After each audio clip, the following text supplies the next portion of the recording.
Laymen's evangelical fellowship స్థాపకులు దానియేల్ గారు 63వ సంవత్సరం మే మాసం 15వ తేదీన చేసిన ప్రసంగము ఇర్మియా గ్రంథము 6వ అధ్యాయం 14వ వచనము. మన సంఘములలో సమాధానము లేని చోట వారు సమాధానము సమాధానము అని చెప్పుదురు. నిన్ను మోసపరచుటకు సాతాను కనిపెట్టుచున్నాడు. నీవు పూర్తిగా పశ్చాత్తాపడలేదు. నీవు ఒక సహవాసములో లేనట్లయితే నీవు వెనుకకు జారిపోతావు. దేవుని యందు నమ్మకముంచు ఒక నిజమైన దైవజనుడు ముండ్ల పంట కోయడు. అతడు సహోదరులను సమావేశపరచి ప్రార్థనా మందిరమును ఏర్పాటు చేసి దేవుని పనిని కట్టును. పాస్టర్ షీ ప్రభువునందు నమ్మకం గలవాడు.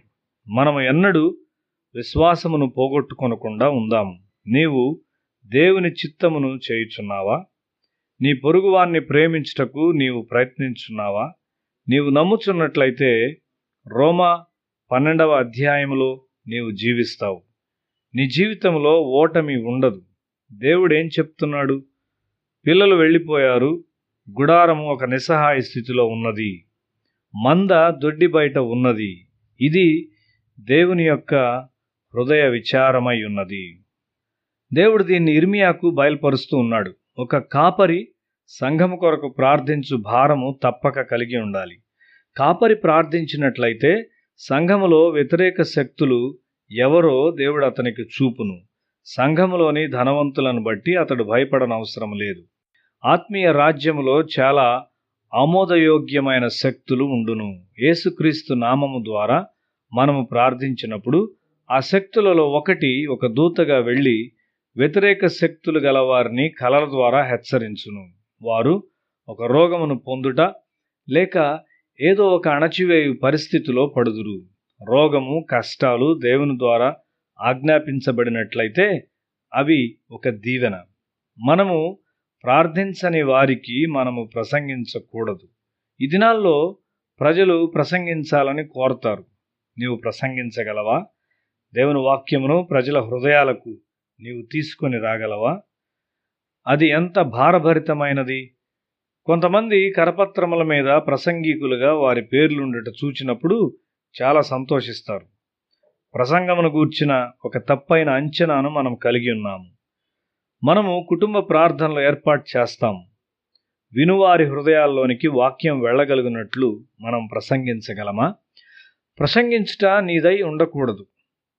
ప్రసంగము ప్రభువు నుండి వచ్చినదైనట్లయితే అది చీకటి శక్తులను కట్టివేయును. నీవు ప్రార్థించనట్లయితే చీకటి శక్తులు నీ మీద దాడి చేయును.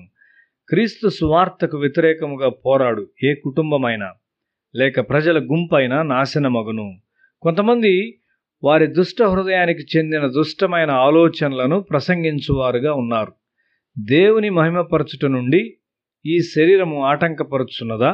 రోమాపత్రిక 12వ అధ్యాయం 1వ వచనంలో పరిశుద్ధుడైన పౌలు పరిశుద్ధమును దేవునికి అనుకూలమైన సజీవయాగముగా మీ శరీరములను ఆయనకు సమర్పించుకొనుడని బ్రతిమాలుచున్నాడు. శరీరములో నాశనపరచబడిన భాగములను ఆత్మ ద్వారా పునరుద్ధరింపజేసి వాటిలోనికి బలమును ఎక్కించును. దేవుని పనిలో నీవు తగినవానిగా ఉంటావు. నీవు నిజముగా నీ బాధ్యత అని తలంచితే నీవు ఒక సజీవ యాగముగా జీవిస్తావు.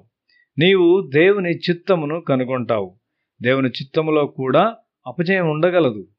నీలో నీ నమ్మకమును పోగొట్టుకొని దేవునిలో నీ నమ్మకమును పెట్టుకున్నప్పుడు నీవు లోకమును అనుసరించలేవు. లోకమును మరియు దేవుణ్ణి నీవు కలపలేవు. వారు దేవుని చిత్తమును లోకముతో కలుపుచు వారి జీవితాలను అపజయంగా చేసుకొనుచున్నారని నాకు సన్నిహితులైన స్నేహితులకు నేను చెప్పాను. నీవు మంచివాడివే, కానీ నీకు దేవుని చిత్తము తెలియదు. నీవు మిషనరీ మనస్సును వ్యాపారంలో పెట్టి ఒక వ్యాపారవేత్తగా కనిపిస్తావు అని ఒక స్నేహితుతో చెప్పాను. నీవు ఒక మిషనరీగా ఉండాలని కోరుచున్నావా? ఒక మిషనరీగా నీవు ఉండగలవా?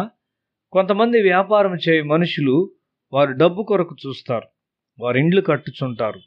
మంచిది శ్రేష్టమైన దానికి శత్రువు. నీవు మంచి చేయుటకు ఇష్టము గలవాడవు. అయితే అది ప్రభువునకు అంగీకారముగాను మరియు పరిపూర్ణమైనదిగాను ఉండాలి. నీవు దేవుని పరిపూర్ణ చిత్తమును చేయుచున్నట్లయితే నీవొక బలమైన విజయముగా ఉంటావు. నీవు తన పరిపూర్ణ చిత్తము చేయాలని దేవుడు కోరుచున్నాడు. అప్పుడు ప్రభువా, నీ చిత్తము పరలోకమందు నెరవేర్చున్నట్లు మా మధ్యను నెరవేరునుగాక అని నీవు ప్రార్థిస్తావు. నీవు ఇక్కడ ఎందుకున్నావు అని నిన్ను ప్రశ్నించు ప్రజలున్న స్థలములో నీవు ఉండకూడదు. అనగా అనుమానమును రేకెత్తించు స్థలంలో నీవు ఉండకూడదు. దుష్టత్వము నీకు జయమునివ్వదు. నీవు బాధపడినను పర్వాలేదు, కీడును జయించు.